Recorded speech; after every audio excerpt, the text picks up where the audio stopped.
Hello, everyone. Thank you for coming today. It's actually expect a very good turnout here. And my name is Zach Long. I'm one of the photograph conservators at the Conservation Center for Art and Historic Artifacts here in Philadelphia. And today we're going to be doing a Q&A. I'm going to try and answer all of your questions related to photograph preservation. So you can type these questions in and I should be able to see them pop up on my screen, and I'll just try to pick ones and answer them as I can on the fly. I'll start by saying just a little bit of an explanation on what photograph conservation is, and really what conservators do. Basically, when dealing with a collection, we try to implement methods, procedures that will prevent damage from incurring in the first place to materials in a collection. And when damage has occurred, whether it was recent or decades ago, we will do what we can to repair that damage to make it stable for exhibition, for handling, for use, serving to researchers if you're in more of a library setting, things like that. So let's see, are we getting any questions here?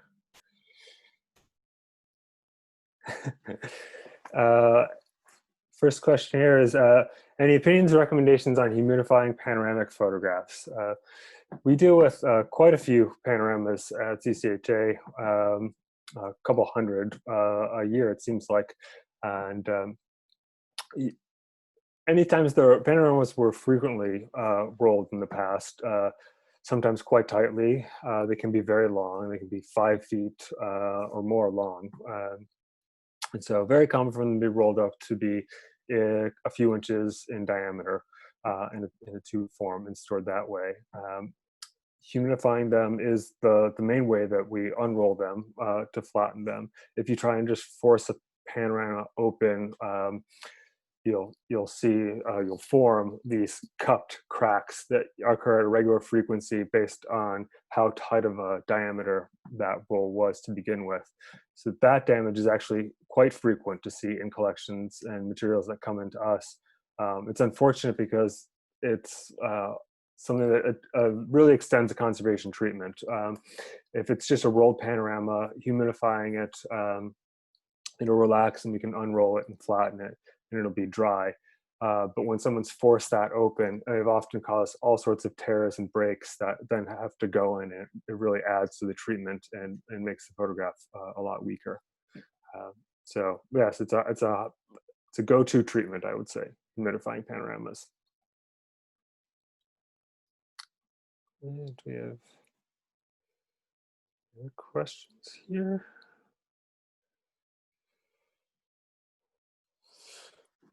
So I'll fill in just some general photographic recommendations then for how to deal with a collection. So photographs are, oh, okay, here we go. I have 2 different panels here. So best practices for daguerreotype preservation and storage. So daguerreotypes are one of the first photographic, really the first popularized photographic process.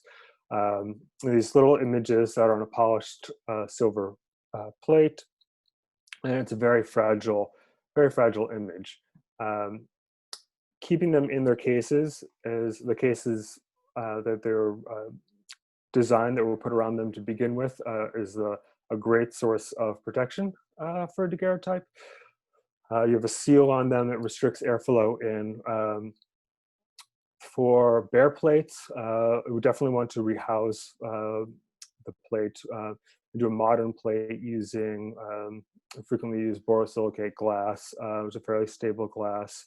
You can make it's called a Z tray out of an inner film, and then that gets sealed up with tape, a special tape around the perimeter.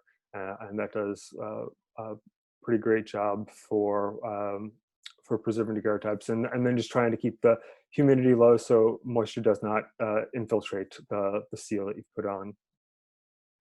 Okay. So, okay. I have a question here on notch codes. Do you know of a website or print compilation of notch codes for determining if the negatives are nitrate? I'm feeling like I'm reinventing the wheel when I encounter a collection of subject negatives and never feel it's satisfactory to determine whether or not they are stable. So notch codes, if you're not familiar, are on sheet film, and it was a way to identify both the type of film that you had in the dark, because you have to load sheet film in the dark into film holders, and so it was identify which side was the emulsion, which side the emulsion was facing, and what type of film it was. And so nitrate film typically has V notch codes. Like a single V notch code is notch codes were reused a lot, and so that does appear in other film types, but that's like one tell, a single V notch code. The biggest compilation of notch codes just in general was done in a survey. A man by the name of Horvath did a survey back in the 90s, and that has a extensive list of notch codes in there. One problem with identifying whether a film is nitrate or acetate based solely on notch code is that a lot of pack films, which would have multiple sheets in a package, and you load that into your film holder and you shoot them all at once. Those don't have notch codes, and a lot of that film is nitrate. So you kind of have to look, use a couple different things to try and determine if it is nitrate. You know, looking for, I mean, edge codes are usually a giveaway if it says safety or not. Looking for, you can do a polyester film test if you're really not sure when it's from, using cross polarizers. Polyester photographic film between cross polarizers will give iridescent colors. But really, in their knowledge of when the material was being produced, nitrate film was phased out by the 50s for almost all uses. So if you know if it's after that date, you can be pretty sure you're not dealing with nitrate. Okay, grab another one here. Okay, I have a box of photographs that are starting to curl. Well, how do I do to stop this, to fix it? So photographs are kind of inherently have this layer structure that you have different materials layered together, and so they're going to react differently to environmental conditions that vary. So if you have curling, it's probably because the environment is really dry, and so I would suggest trying to raise the humidity slightly. You don't want the humidity too high, or else you can start worrying about mold and accelerating the rate of deterioration. I'd say a cap of about 50% is as high as you'd want to go. Now that can be humidity can be hard to control, particularly if this is if you're not in an institutional setting. But it can be moving, if it's a single box of photographs or a few boxes of photographs, moving them from one location to another, that may be more, have better climate control. There are certain places you never want to store photographs, like in an attic, which is usually hot and dry. And so you get the photographs really desiccate, curl up, and become brittle. And so on the flip side, you don't want to store photographs in a basement because you have to start worrying about mold and things like that then. Okay. How do you store negatives properly? It really depends on the type of negative. There are glass plate negatives, there are nitrate negatives, acetate film negatives, polyester film negatives, color negatives. Color and the cellulosic based negatives definitely benefit from being put into cold storage. It's not always feasible, but the cooler and drier place you can store those negatives within reason. That's really the best. Particularly color, it's going to keep the dyes from fading, and the cellulose acetate and cellulose nitrate film bases are really unstable. And for glass plate negatives, it's best to store them in boxes vertically. There are specialized boxes that are sold through archival suppliers just for that purpose. And try and keep the humidity within a range of about the relative humidity in a range of about 30 to 40%, 30 to 50% is best. Really drop the relative humidity on glass plate negatives, gelatin glass plate negatives, and you have to worry about the gelatin emulsion shearing off of the support plates. Okay.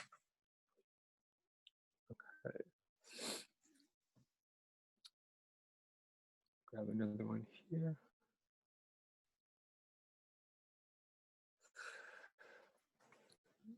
So I have a question about preserving glass lantern slides. It's kind of the predecessor to the regular film slide collection. And so with those, it's basically like storing a negative or a glass plate negative. The one kind of catch being that a lot of lantern slides are hand colored. So you want to make sure that you're not exposing them to a great amount of light because the hand coloring is not the most stable and you could easily fade them.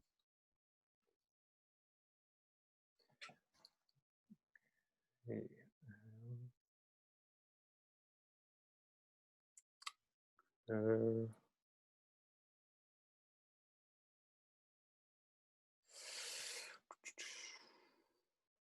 What negatives? Okay. If you have negatives but don't know what they are, how can you identify them without developing them? That is a really hard question to answer. You would have to, depending on the format of the negatives, that could give you some sense of date. Some film formats were more common during certain eras, but other than that, really with that, I can't see a way where you would know unless there was writing on the packaging. Or working somehow around cues related to dating that you could really have much of a sense of what was on there. Can humidifying process the humidifying process be done with the help of conservators? I'm guessing that question is relating to humidifying and unrolling panoramas. It's a standard treatment by photographic conservators, and so any trained photographic conservator could handle that procedure. It's a bread and butter treatment for photograph conservation. Should you take apart case photographs to see if there is ID information, or does it harm them? That was a hard one. I generally would not just recommend taking apart a cased image lightly. If it's a daguerreotype in particular, they're really fragile once they're out of that case. They can be very easily scratched, and then you have to do a whole rebinding procedure to get them back in. I wouldn't do it just to try and in the hope of getting a little more information. Now that said, whenever we do rebinding at the center, we do try to really thoroughly document that bare plate because it's kind of the hope that you have this one shot for it. You can get the best image of it if you don't have that glazing in the way. There are certain things such as plate hallmarks on daguerreotypes that you can't see are usually almost always covered up by the brass mat. And those can help tell you a little bit more contextual information about the plate, maybe even be able to help you gain information on when the plate was made. But I wouldn't recommend opening things if it's in a good package or if it's in its original package, unless there's some other issue. If you have glass deterioration that's obscuring the image, something like that, I wouldn't just open it up to try and find more information about it.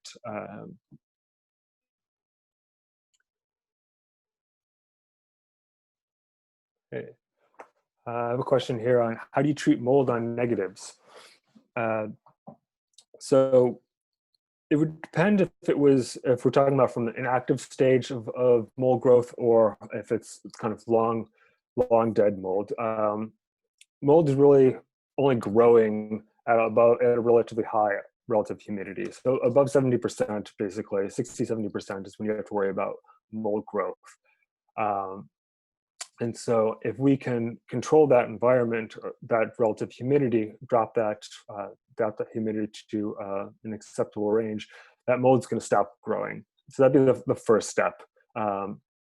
Next would be using some tools to reduce the growth that has occurred. We typically use a specialized HEPA vacuum and a soft brush, and just very lightly removing that mold from the surface, sucking it up into the HEPA vacuum. We take quite a few precautions when dealing with mold at the Conservation Center. We use fume hoods and HEPA vacuums, personal protective wear. But the main thing is dropping the RH to begin with, or if you've had a water event, taking precautions to make sure the negatives get dry and that mold does not occur in the first place. That was kind of the key.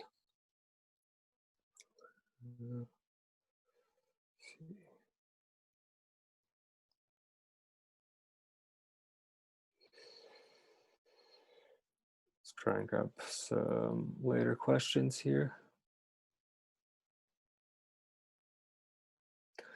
Okay, just a real basic question. What's the most efficient way to store loose photographs? I would say just my favorite method for storing photographs until you get to the really big ones is using polyester locking sleeves. So these are little, or they can be rather large, polyester film sleeves that have two folds, and basically they open up like a book. You put the photograph in. If it's anything than a relatively small photograph, I would recommend putting in a thin backing board behind the photograph, behind the print, of like a 2-ply mat board, or like a 20-point folder stock, something real thin. Just add a little bit of support. Put that behind the print, slide that into the sleeve, lock the edge over. You can see the image. It keeps it protected from dust on the surface, and then putting those into metal-edged boxes.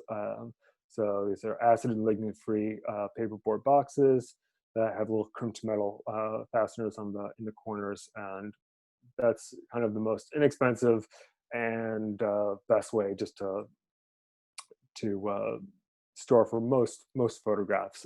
Just if they're really small, you can use, and you have a fair number of them, you can put them in kind of shoebox style proportioned boxes, using spacers to make sure they have enough tension on them if they're going to be vertical, so that they don't slump and curl. And if they're larger, you just have a few, using a horizontal box. That's the best method.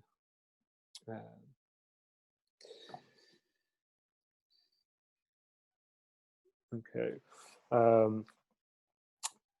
Should cyanotype prints be handled differently? So cyanotypes is an iron-based process. It's the same process that's used for blueprints, basically. And the only real preservation difference with cyanotypes from the housing standpoint is making sure that they're not in buffered sleeves.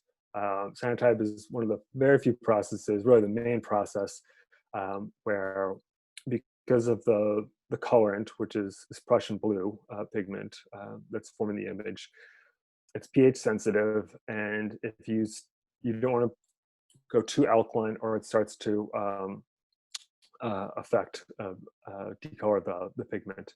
And so you really want a neutral sleeve for that cyanotype, paper sleeve for that cyanotype, or a mylar sleeve. You can avoid pH in general for that. That would be the main thing for handling those. Is it better to store photographs in an acid-free envelope or acid-free folder?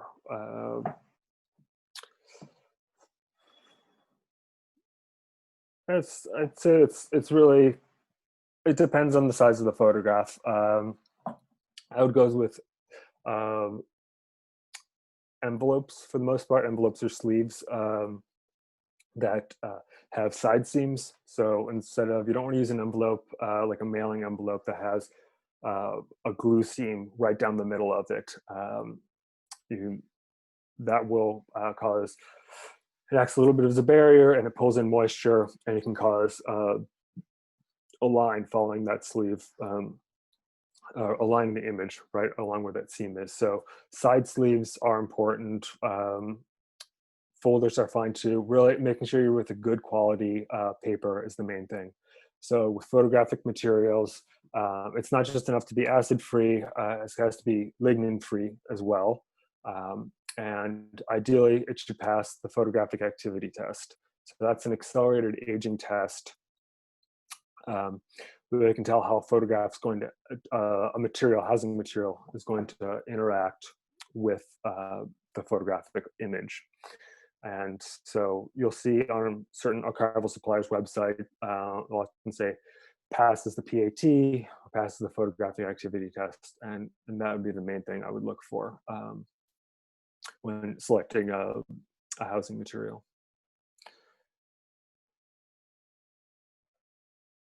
Okay.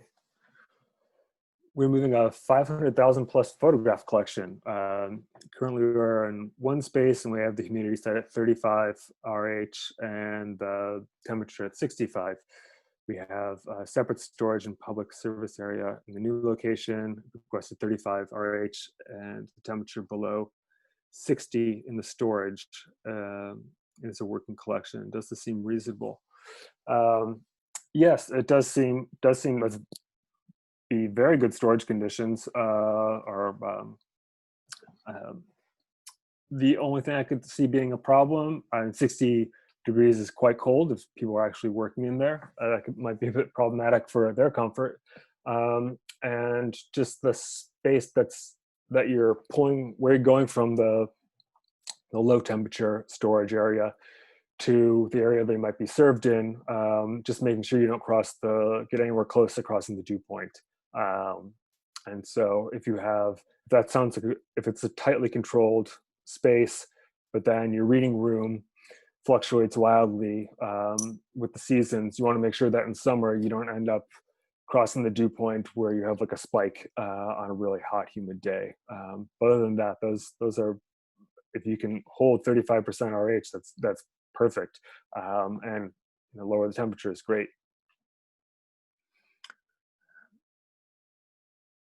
Does it matter if negative strips are stored horizontally or vertically in protector sleeves? No, it doesn't. Orientation shouldn't matter at all.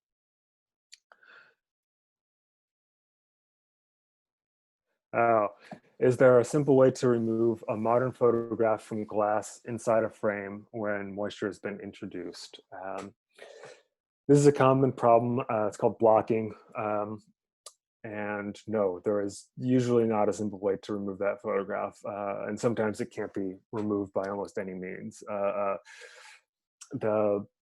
At high humidity, or if there's water's been introduced, the gelatin emulsions can swell up and they'll stick to the glass, and it's like an adhesive bond. Um, you could take it to a conservator; they'd be able to assess it more seeing it in person. Um, Sometimes they can come off. Sometimes it's basically permanently stuck.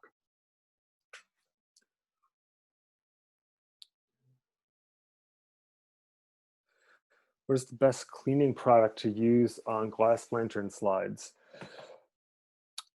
I would only use recommend using dry methods on the emulsions themselves. Now, if they're bound with a cover glass, and so it's glass on all sides, and you really just have and just paper tape around the perimeter, using just a solution of ethanol and water would be best, and just being really careful. Ethanol and water on a little cotton pad would be best, or a lint-free paper cloth be best. Just avoiding the paper tapes. If there isn't a cover glass and you're talking about you have the emulsion exposed, I would just use the light airball blower, just try and blow dust off for those.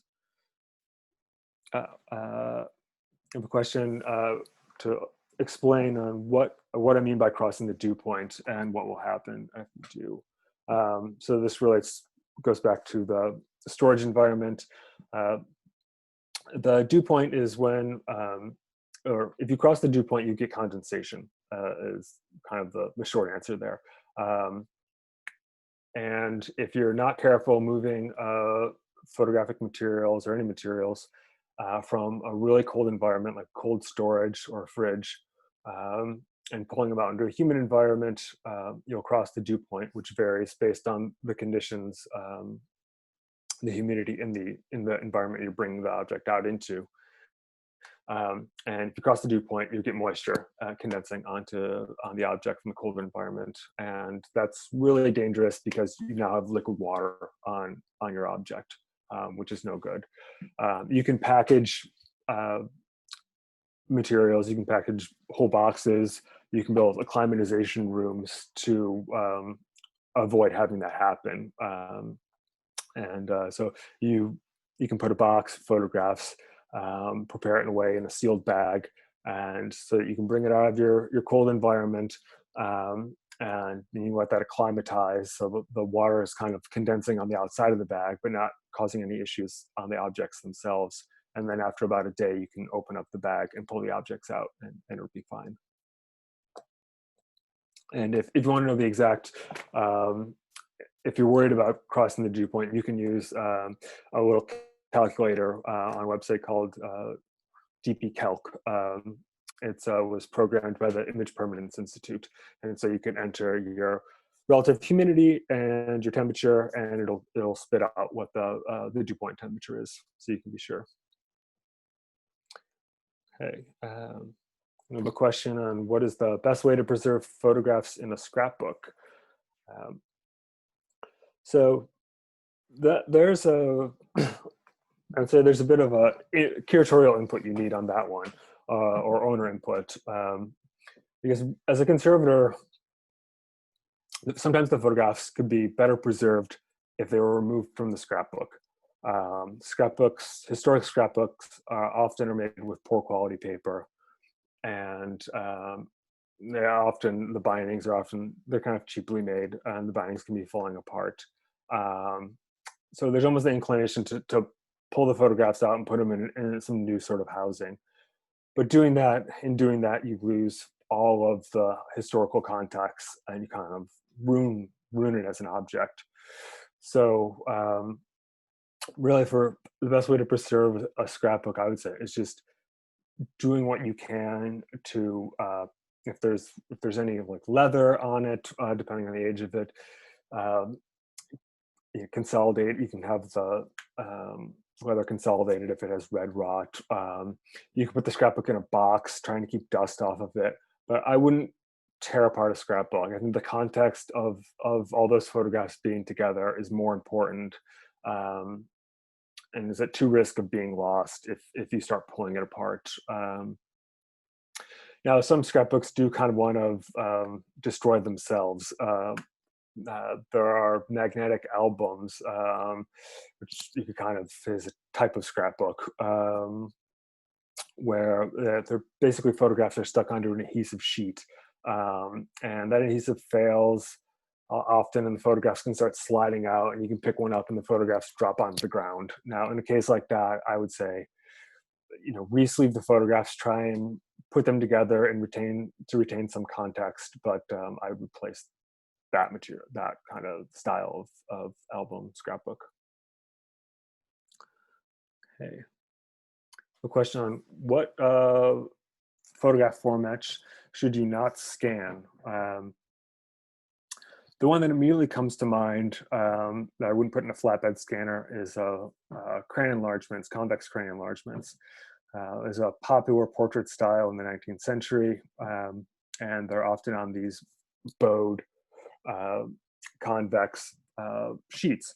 And if you try and put it in a scanner, you'll crush them, and they'll crack and tear. They don't have any flexibility really in that curve any longer. But basically anything can be imaged in this day and age, can be digitized. Medium format digital cameras now have huge resolutions and create giant files that are really, for most purposes, are totally acceptable. And with copy stand lighting, produce a great image. So I'd say, well, there are a few instances, and maybe scanning's not the best option. Using a copy stand can be used for almost anything without issue.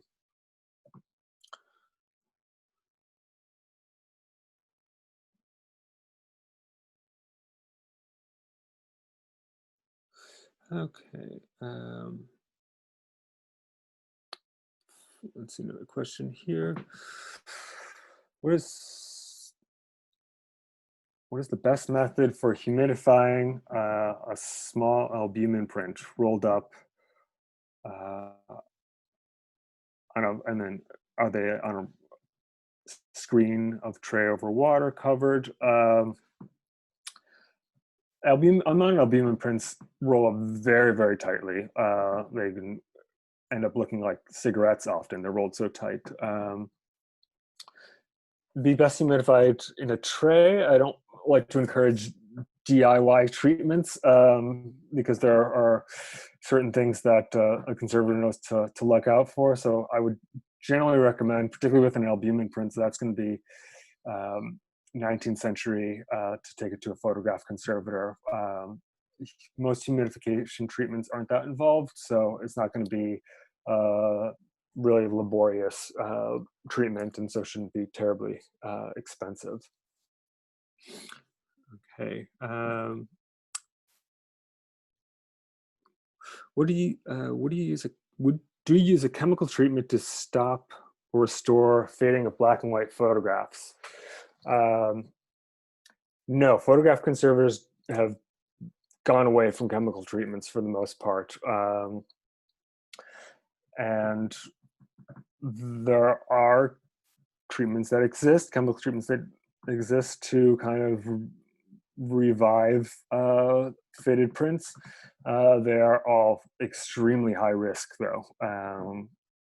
You have to figure that most deteriorated photographs have lived a hard life, and they cannot physically withstand going through wet treatments and going through various multiple baths of chemicals.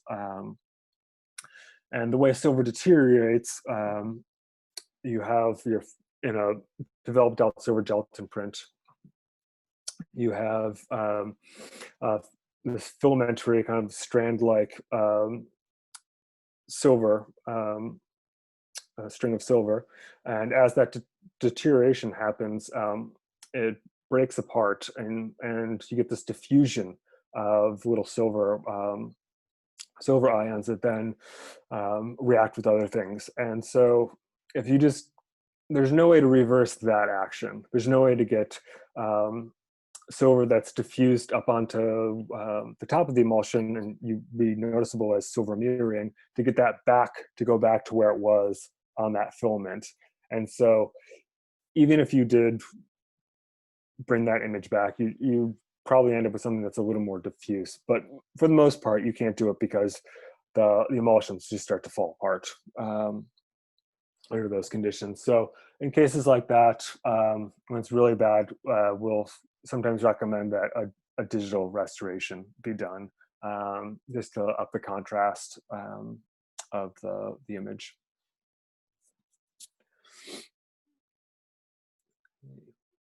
Oh, and here's a question of where can you find qualified photograph conservators? So there's a national organization in the United States called AIC, the American Institute for Conservation. Their website is culturalheritage.org, and there's a Find a Conservator feature on there. You can help to look for members of AIC. I would look for basically people that are professionally trained most conservators have gone through, at this point, have gone through graduate school. And so you're looking for qualifications like that. Oh, here's a really unique question here. Any suggestions for digitizing a Lippmann plate to see the interference colors? Any vendors that sell prisms for viewing the color in the image? Okay, so Lumen plates are a very obscure. It's a very obscure color process that was invented in the late 19th century, um, and it's kind of interesting from the standpoint that Gabriel Lippmann, the inventor, actually won a Nobel Prize for the invention of it, and it uses just silver to produce a color image. Uh, Seeing them is extremely difficult. And to digitize them, it can be done, but you have to be very restricted in your lighting of the plate itself. And so there are certain angles you can tilt the plate at, and using a lens to expand the light source as it hits the plate. Um, there are Lippmann plate viewers that were designed at the time it was invented. You could try building something off of one of those diagrams. This shouldn't be too hard to find if you're doing a search online. As far as the prisms go, I know of no one making the low angle prisms commercially. I have seen a process historian at the George Eastman Museum producing casting prisms using a plastic, basically casting them in a small form and using those for to view the images. What are the best things to do for color photographs if cold storage isn't an alternative for now?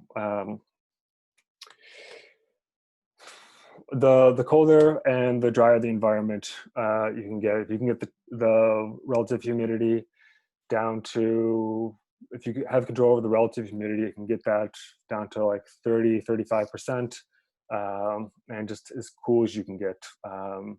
That's what I would recommend, and then just proper making sure the photographs are in a proper storage housing. That's about it. Cold storage is expensive. Unfortunately, dropping the temperature is the only way to keep color photographs, most color photographs, from fading.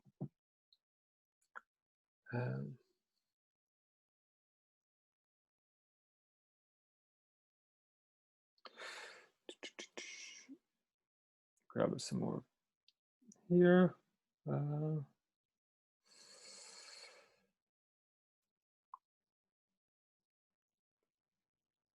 Okay, for glass plate negatives that are larger and stored flat, how do you move boxes safely? And do you separators or buffering? So really large glass plates are just going to be dangerous to move in any setting. I would suggest starting with a lot of warning signs on the box itself. It's not a bad idea to put glass in the word glass in heavy in bold lettering across the side of the housing that it's in. If they're up to 11 by 14, they could be stored vertically in one of the specialized glass plate negative housings. Having them in a box and not packing that box full, but only having, say, 5 plates in a box, and then just filling the rest of it with corrugated board would be a way to kind of have it manageable and fairly stable without becoming incredibly heavy, because glass plates are extremely heavy.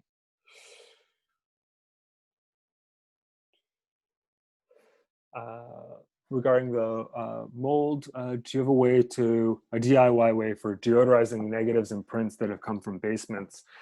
Oh, yes, mildew can be really hard to get rid of that odor. I don't have a great method. When I've found it really kind of tenaciously on an object, I've stuck it in the fume hood for a couple months. But it is just really hard to get that smell out sometimes. You can use a product called, there's a product called microchamber paper that contains zeolites, these kind of absorbers, and that can help a little bit. So having the photographs interleaved with those would help probably a little bit with the smell, and just making sure that the relative humidity is the reasonable range, usually 30 to 50%, to try and prevent that from happening in the future. Okay, I have a question for recommendations for the preservation of instant photographic processes, Polaroid and the like. I would say there's not too much specialization, kind of specialized preservation needs for Polaroids. I would be apprehensive to doing a sort of frozen storage and SX70 or any of the formats, just given the layer structure, but cooler storage would be fine, and having a controlled humidity would be beneficial to those as well. Okay, next question. Could you please share your perspective on the exhibition display of photographic prints? How many foot candles are acceptable? How does this differ color versus black and white prints? So for, I'd say the first thing to think about when displaying photographic prints is how long is the exhibition, how long is the display going to be? Is this, photographs generally should never be put on permanent exhibition. They can't be treated the same way you can a marble statue or anything like that. So you do have to have low light levels. And it really depends on which process the photograph was made by, if it was properly processed, of how stable it's going to be, how light sensitive it might be. Because some photographs are far worse than others. And some photographs, such as early additive color photographs, you have autochromes, for example. There are many museum collections, but it's almost unheard of that the actual plates go on display, because they're so the dyes are so light sensitive that you're almost guaranteed to cause fading, and you need a lot of light to go through them to see the image properly. So in those instances, those are almost always shown as facsimiles. So they make a slide copy or transparency copy and put that on display instead of the real thing. If you're really concerned about light exposure, you can use curtains. Are actually not too uncommon on photographic materials. So just a small curtain attached to the top of the frame that can drop over and black out the object. For transparencies, I would highly recommend using push buttons, so that it's only being backlit when there's actually a person in front of the object, the frame, holding a button down. For like kind of broad recommendations in lux hours, I would say 50 lux hours for color photographs and a max of about 100 lux for black and white photographs. That's fairly conservative. Okay. Are 80 strips reliable for monitoring off gases? Can you quantify the results? So 80 strips, it's these tiny paper strips that are manufactured by the Image Permanence Institute. They're designed to use to gauge the amount of off-gassing that's happening on cellulose acetate film. Cellulose acetate film as it deteriorates, it releases acetic acid, which smells like vinegar. It is vinegar, basically. That's where you get the smell, or you get the name vinegar syndrome. Now, as that acidity increases, as it deteriorates, it hits a point called the autocatalytic point, where it starts to, the gas that's being released from the film starts to feed that deterioration. And so the film starts to deteriorate really, really rapidly.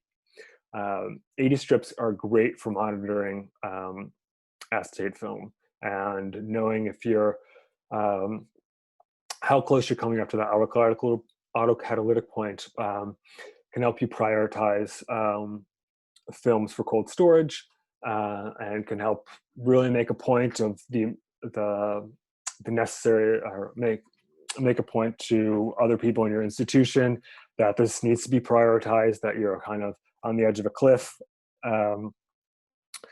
So for that, they're great, and they are reliable for acetic acid, for cellulose acetate film.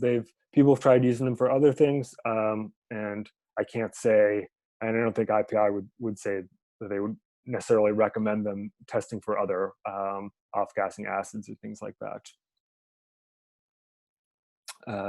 The strips are 80 strips by the Image Permanence Institute. Another question: can vinegar syndrome spread? I've gotten mixed opinions on this.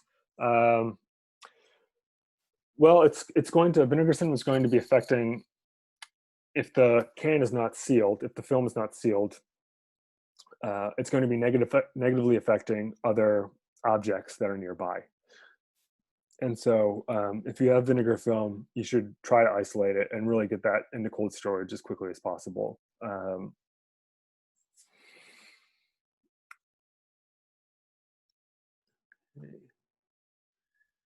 see. We have millions of negatives, newspaper negatives dating from the 1950s. Less than 10% have been placed in acid-free folders, and the bulk of the collection is housed in a basement. Moving forward, we will be going into a climate-controlled vault. Are there grants that can enable us to process these images? There's at least 5 lifetimes worth. There are grants out there. There are grants through NEH that may be applicable to this kind of collection. NEH, National Endowment of the Humanities, National Endowment of the Arts. Both of those government institutions have grants. I don't deal enough with grants to be able to tell you off the top of my head if how good of a chance you might have given that collection, of the success rate you might have. Let's see. Okay, how do you care for photo stats? So photostats are reprographic processes. It's how you might make a copy before the Xerox was invented. I would treat it like a gelatin silver print, maybe a questionably processed gelatin silver print. So having it in a good storage housing, in a controlled environment, would be what I would recommend for it. Depending on how it was used, and if it's in like an archival setting, you might want to isolate it from the materials it's against, because it's possible that it's just interleaved with poor quality writing papers of the era. And so you might want to put it in a folder or a sleeve to separate it from what might be in direct contact with it in a box if it is an archival collection.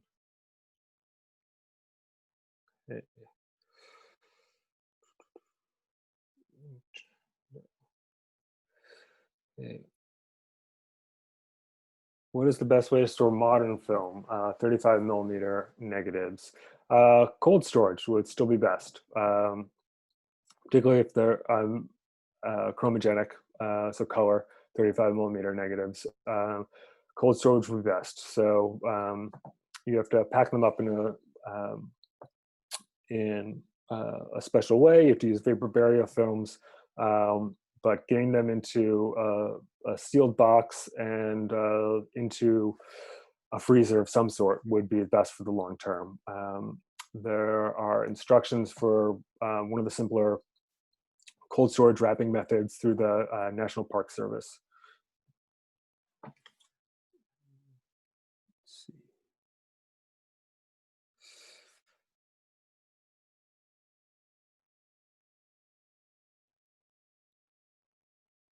Okay, we have photos that are attached to a standout mount. A curator thinks it's been sealed with a varnish.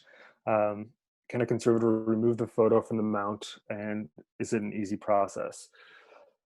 It's hard to say without seeing the object in person or various image of the object. Um, Generally, we can get things off of mounts. But sometimes that is definitely not always an easy process. Really depends on what the adhesive was used to adhere the photograph down. Sometimes it can be quite hard to remove. Things like PVA, so white glue, is next to impossible to get out of paper, so that could make things very difficult.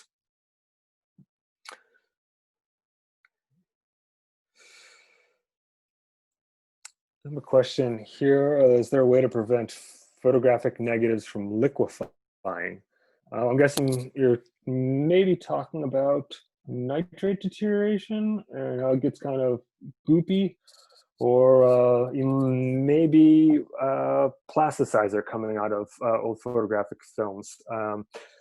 The answer in either case would be cold storage. Cold storage is basically the one answer for preserving film-based negatives.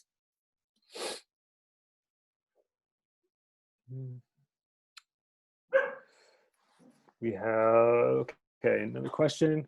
We have 750 4x5 glass plate negatives dating from 1894.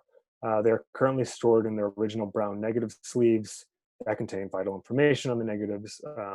They seem to be in okay condition after 125 years. Leave them alone in their original sleeves or move them to more moderate saver sleeves. It's a fairly common problem. Negative collections can be so large that kind of tackling re-sleeving and copying all that information just is a huge endeavor. And glass plate negatives, you're probably not going to put in the cold storage. If the brown paper is falling apart, I would definitely recommend re-sleeving them if it's so brittle that it's crumbling, because if they start to really crumble and fall apart, you're going to start losing those inscriptions. So it wouldn't be bad to get that information down at least into a digital cataloging record, so that that information is kept. Rehousing would be great, and if rehousing them both in four flap sleeves, which is what's recommended for glass plate negatives, and then into a vertical box, that would be ideal. You can keep the paper sleeves kind of in a separate box, because they do have historical context, so you may want to preserve those as well. Yeah, it really depends on how poorly deteriorated the sleeves are. But ideally, you would probably want to change them over.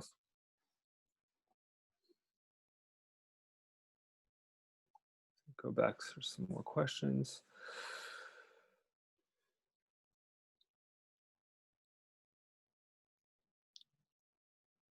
More glass plates.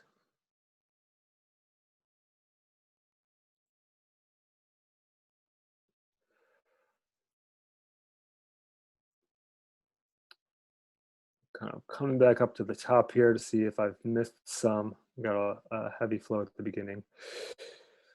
Okay.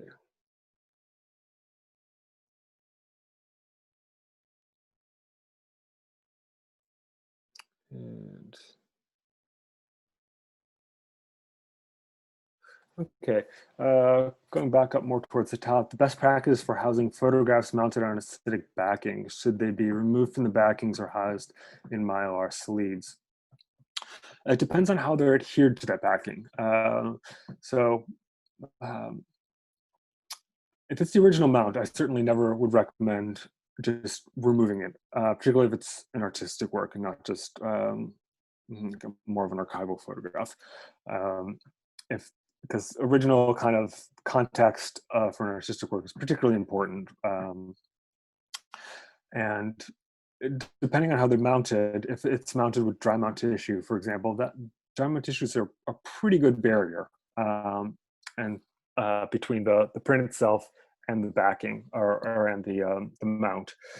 So I would, unless the mount is just absolutely awful, I would just kind of leave it as it is, and not try and split it off the mount. And it's yeah, it's really a question that would somebody have to kind of go back and forth between the curator and the collection manager, the conservator, because yeah, you don't want to really lose that context of just splicing it off the mount. That used to be done a lot more frequently, but it's a treatment that's not nearly as common nowadays. Back down to the bottom here. Aerial photographs on rolls. For digitization, what precautions should be followed? Should you not cut them? So aerial photographs are often on these I think they're about 9 inches wide film rolls that are quite long. They're meant to go in a machine that you could spin them through to look through them. I would not cut them down. There are specialized digitization companies that deal with aerial photographs. If you have a huge number of them, that would be one option, to send it to one of the specialized vendors. I believe the National Archives did a large digitization project for their aerial photographs recently, and there's a website that you could try and search out that has information there on that. Otherwise, you could use a flatbed scanner and just kind of spool it out, or using a copy stand and just carefully spooling it out. But I would not cut them. Our glass plate negatives, another question. Our glass plate negatives are in 4 flat folders and in archival boxes with lids, but they're stored horizontally. Does that matter? And why vertical rather than horizontal? Vertical rather than horizontal, just because glass is less frequently to break in that orientation. I think if you see large glass windows being shipped, those trucks, they hold the glass almost up at vertical. It's at a slight back tilt, but it's almost vertical. And it's just a stronger orientation. Having the glass piled up on top of each other, that's a lot of weight on the bottom one. And just holding glass horizontally, it's more likely to be cracked than if it's held up in the vertical position.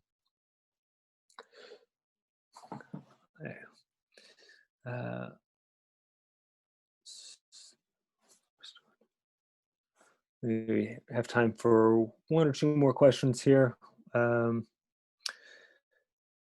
We have 3,300 celluloid 4x5 negatives dating 1910 to 1949. They're stored about 10 to a negative pack dating from the time the negatives were made. They seem to be in okay condition and are being scanned. Separate from individual sleeves, seems like they should be done. Separating them into individual sleeves seems like it should be done, but will the process to capture the negative information? What type of storage material would you recommend? For rehousing 4x5 negatives, it would be acid and lignin-free paper side seam sleeves, and without thumb cut. For some sleeves have these negative sleeves have a thumb cut, but it can leave part of the negative exposed air while everything else is kind of being hidden, and it kind of sets up a risk that you're going to get different deterioration there, that's going to get snagged. So yeah, just an acid and lignin-free paper envelope with side seams that has passed the photographic activity test. That'd be recommended for those negatives if you're going to rehouse them. And I think we are just about out of time here. Yes, it's 3 o'clock. Well, I want to thank everyone for coming.